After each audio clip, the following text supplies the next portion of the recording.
আমাদের এবারের গন্তব্য নসিপুর মহন্ত আখড়া। চলুন সেই মহন্ত আখড়ায় যাব এবং আপনাদেরকে দেখাবো। এখানে কিন্তু আছে রূপোর হাতির রথ।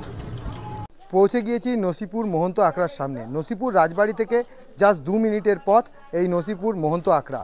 এর ভেতরে ঢুকতেও কিন্তু 20 টাকা করে টিকিট আছে। এই নসিপুর হেমন্ত আখড়া ইতিহাসের জলজান্ত উদাহরণ নিয়ে দাঁড়িয়ে আছে। এর দেওয়ালে বর্ণিত আছে পলাশির যুদ্ধের দৃশ্য। এখানে আছে পলাশির যুদ্ধে ব্যবহৃত 2টি কামান। মন্দিরের বেলজিয়াম কাঁচের ঝাড়বাতি দুর্দান্ত। মন্দিরের শান্ত ও ঐতিহাসিক পরিবেশ আপনার মনকে বিস্তর শান্তি প্রদান করবে।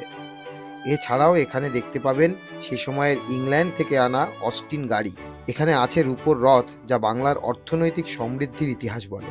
আছে সে সময়ের ঘোড়ার গাড়ি, প্রচুর অস্ত্রশস্ত্র, মুদ্রা, 16 টাকার খাট, সে সময়ে ব্যবহৃত বাসন, আরও অনেক কিছু।